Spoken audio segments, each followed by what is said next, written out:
Hello everyone. We will discuss today about another biomolecule, that is nucleic acids.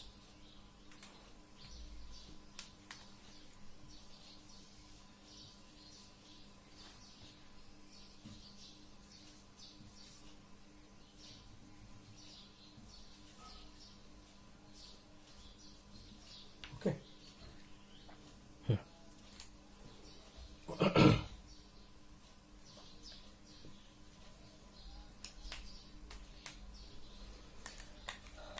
जेव्हा आपण organisation of the cell किंवा the cell the unit of life हा lesson आपण complete केला होता, तेव्हा त्याच्यामध्ये सांगितलं गेलाय controlling centre of the cell, that is nucleus. आणि का कंट्रोलिंग असतो? Because it is made up of genetic material. इथून आपल्या आजच्या टॉपिकची सुरुवात आहे ना. Every cell it has the genetic material,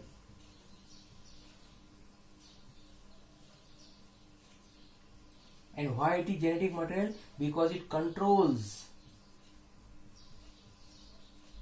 all the activities of the cell.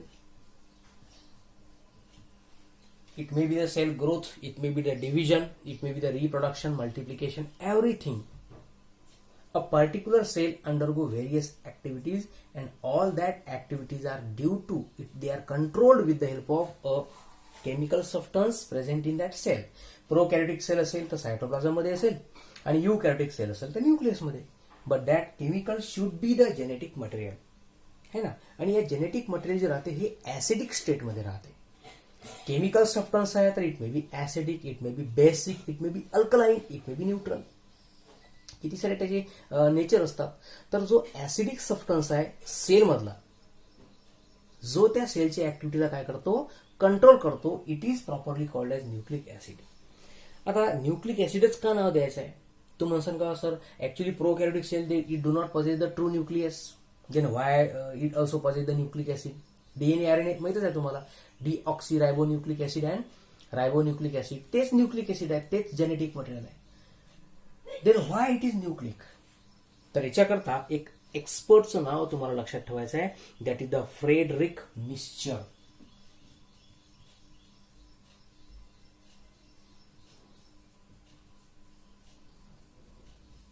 In 1869 कोणता सायंटिस्ट आहे? Frederick Miescher. It is Friedrich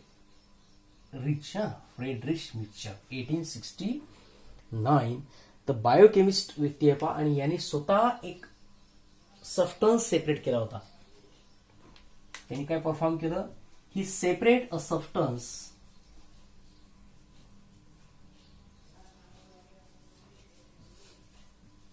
from nuclei of the pus cells. जेव्हा आपल्याला एखादी इंजुरी होते तेव्हा त्याच्यामधून एक येलोइश फ्लुइड बाहेर निघते, त्याला आपण पस म्हणतो. ठीक आहे. आता तो म्हणसाल बा डिस्कवरी आहे ती.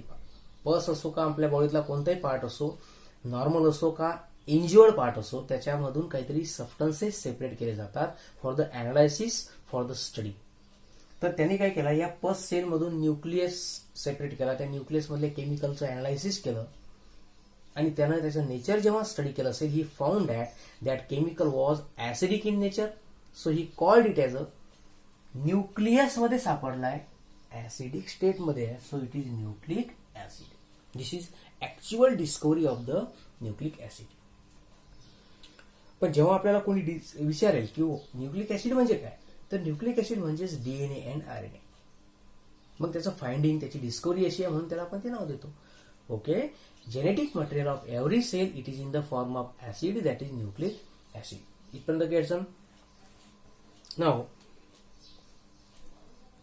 We will study in detail the chemical composition and actual nature of nucleic acid.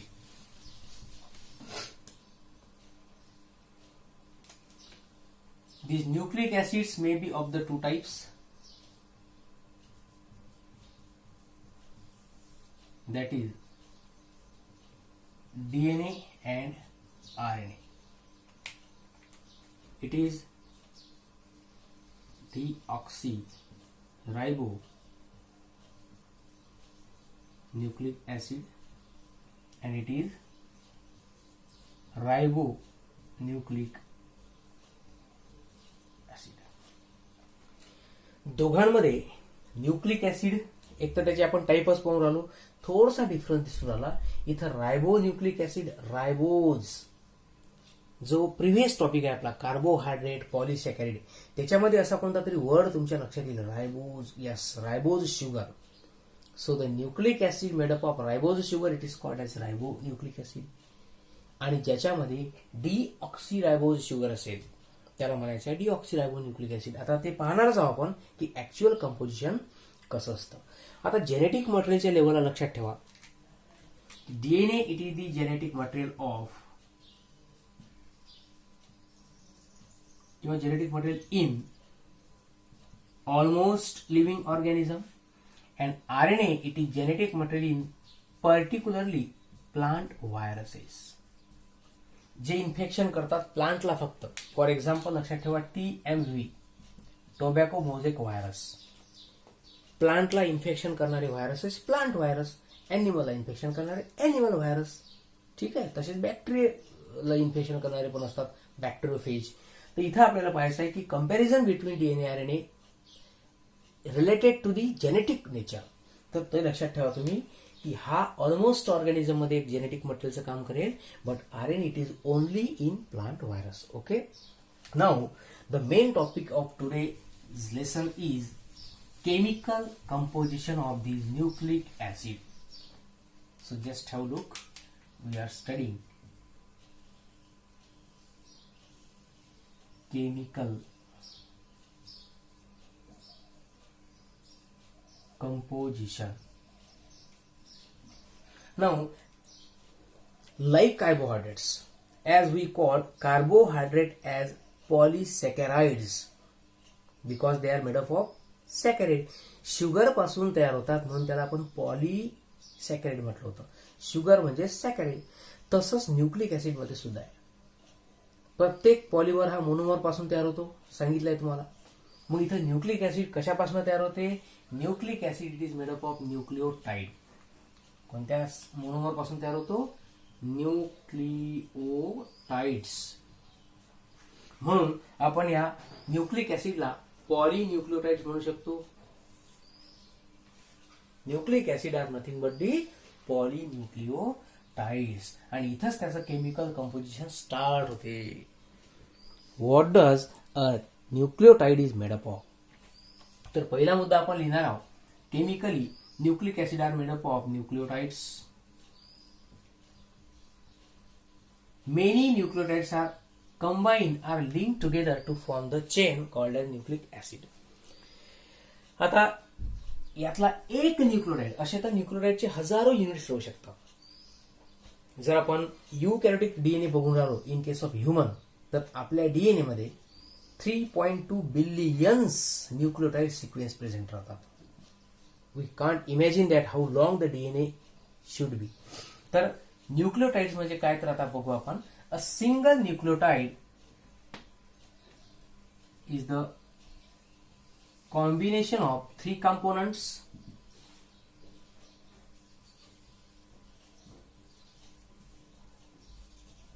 Nucleic ऍसिडचा टॉपिक हा सगळ्यात महत्वाचा राहील 11वी आणि 12वीच्या बेसिसवर.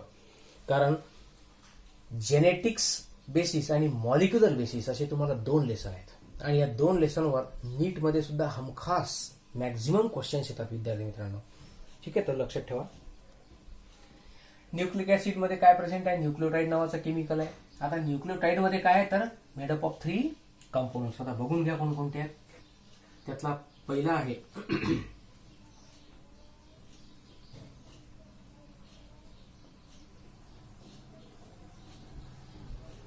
Pentose sugar. Second is nitrogen base and third is phosphate. ठीक आहे. आता वन बाय वन आपण एक एक त्यातला कंपोनंट बघू. पेंटोज शुगर म्हणजे काय?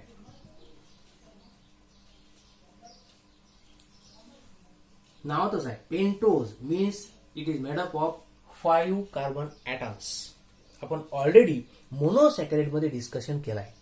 ट्रायोजेज, tetroses, pentoses made up of 5 carbon.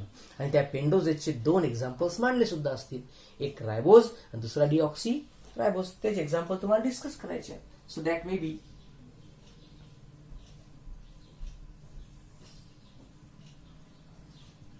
it is made up of 5 carbon atoms arranged in ring, arranged in pentagonal ring. 5 carbon आहेत पण ते एका रिंगच्या फॉर्म मध्ये अरेंज होतात, म्हणून त्याला म्हणायचं तुम्हाला pentagonal ring. Now these are again of the 2 types, that is ribose one and deoxyribose sugar. जर आपण याचा मॉलिक्युलर फॉर्म्युला कन्सिडर केला तर इट इज C5 पेंटोज आहे म्हणजे C5H10O5. कार्बोहायड्रेटचा बेसिक फॉर्म्युलाच आहे CnH2nOn. बघितलंय आपण. त्यातही कार्बन आणि हायड्रोजन यांचं जे रेशो असतो तो कसा असायला पाहिजे? हायड्रोजन कार्बनचा विचारला तर 2:1, कार्बन आणि हायड्रोजनचा विचारला तर 1:2. जेवढे कार्बन हायड्रोजन त्याची double.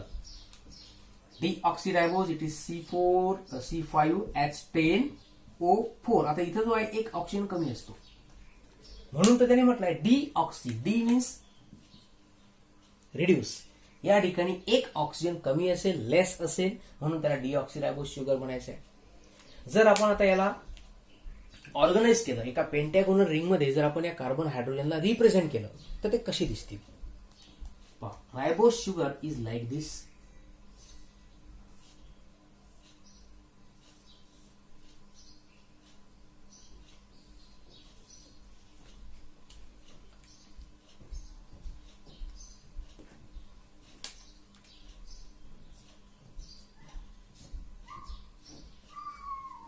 CH2OH, HOH, HOH, and here also HOH. Carbon किती पाहिजे आपल्याला? 5. तर पहा लक्षात कसं घ्या. In a pentagonal ring the carbon atom comes after oxygen. इथून तुम्हाला सुरुवात करायची. This is the first carbon. Reading करताना प्रॉपर असली पाहिजे तरच त्या डायग्रामला तुम्ही प्रॉपरली लेबल करू शकता. First carbon, second one, third, fourth. 5वा कार्बन जो आहे तो रिंगच्या बाहेर असतो. 5th carbon is present outside the ring. So this is your 5th carbon. त्याच्यानंतर number of hydrogen are 10. 1, 2, 3, 4, 5, 6, 7, 8, 9 and 10. And how many oxygens are there? How many? 5. 1. This is the one. 1, 2, 3, 4, 5. It means the diagram is perfect. Now, in the similar way, we can draw the deoxyribose sugar. परत असंच.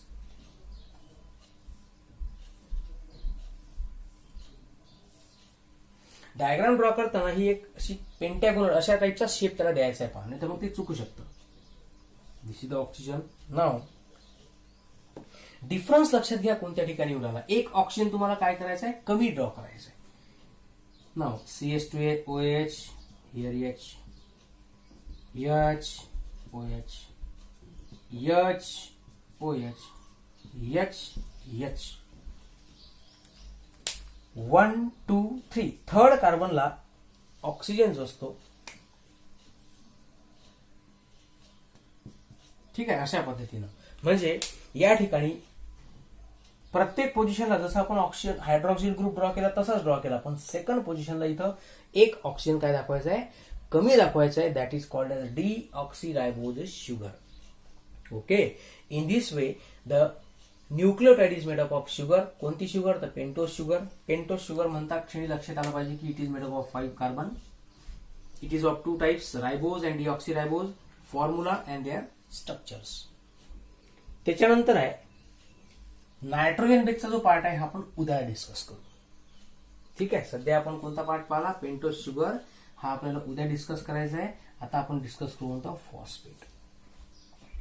What is phosphate? तर it is in the form of phosphoric acid. हा कशाच्या form मध्ये असेल? Phosphoric acid. And its formula is H3PO4. याला सुद्धा आपण जर स्पेस मध्ये ऑर्गनाइज केलं तर तो कसा दिसेल? तर अशा पद्धतीने पहा. OH OH OH. ठीक आहे. तर याला म्हणतात फॉस्फोरिक ऍसिड. म्हणजे लक्षात घ्या, आपण एका सिंगल न्यूक्लिओटाइडचं स्ट्रक्चर स्टडी करून राहिलो. त्याच्यामध्ये 3 कंपोनंट्स, पेंटोज, एन बेस आणि फॉस्फेट. हा तर या दोघांपेक्षा थोडा वेगळा असेल. नावातच आहे केमिकल कंपाऊंड. इंट्रोडक्शन समजून घ्या आजच. What are nitrogen base? These are nothing but the organic ring compounds of nitrogen. जसं आपण pentose sugar ring structure draw केलं तशाच रिंग याच्यामध्ये राहतील. एक रिंग कंपाऊंड असेल, पण त्या रिंग कंपाऊंड मध्ये नायट्रोजन जास्तीत जास्त प्रमाणात असला पाहिजे. तर नायट्रोजन पासून बनणारा एखादा रिंग कंपाऊंड असेल जो न्यूक्लिक ऍसिड मध्ये प्रेझेंट आहे, त्यालाच तुम्हाला काय म्हणायचं आहे? Nitrogen base. मग ऍक्च्युली याच्यानंतर टाईप असतात पहा. डबल रिंग कंपाऊंड असेल तर त्याला म्हणायचं आहे प्युरिन, आणि सिंगल रिंग कंपाऊंड असेल तर त्याला म्हणतात पायरिमिडीन. काय म्हणायचं आहे? Pyrimidine. This topic we will discuss tomorrow. So this is sufficient for today. तुम्हाला आजच्या दिवशी लक्षात ठेवायचं आहे की what are nucleic acid, what are the types of nucleic acid, what is the chemical composition, nucleotide म्हणजे काय, पॉलिन्यूक्लिओटाइड म्हणजे काय, न्यूक्लिओटाइडच्या आतमध्ये कोणकोणते कंपोनंट असतात आणि त्याच्या डायग्राम्स. ओके, बाकीचा पार्ट आपण उद्याला डिस्कस करू.